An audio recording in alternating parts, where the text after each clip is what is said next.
A new bill that passed the lower house of French Parliament is being compared to the U.S.'s Patriot Act. But how similar are they really? The U.S.'s Patriot Act was adopted in the wake of the September 11, 2001 terror attacks. As of today, we're changing the laws governing information sharing.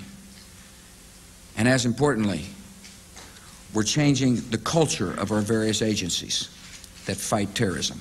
Similarly, the French legislation has been pushed through following the January attacks in Paris on the satirical newspaper Charlie Hebdo and a kosher grocery store. The French bill would give authorities the right to collect electronic data on its citizens, including collecting metadata from cell phones and emails with limited judicial oversight. Many have compared this to the mass collection of data on U.S. citizens that was made possible by the Patriot Act, the extent of which was revealed by leaks from Edward Snowden. But supporters of the bill say the data wouldn't be used in bulk. The French Prime Minister said during a speech in Parliament, "This is not a French Patriot Act. The bill has nothing to do with practices revealed by Edward Snowden." But activists and critics say they're still worried about the potential for abuse.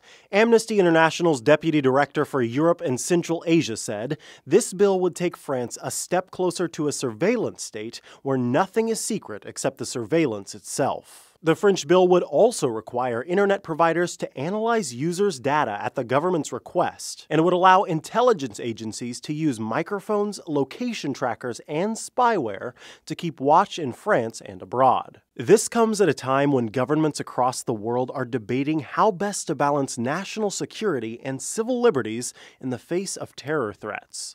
In the U.S., 3 key parts of the Patriot Act are set to expire at the end of the month, and lawmakers are debating how to move forward. The French bill will now move on to the Senate, where it is expected to pass. For Newsy, I'm Micah Sargent.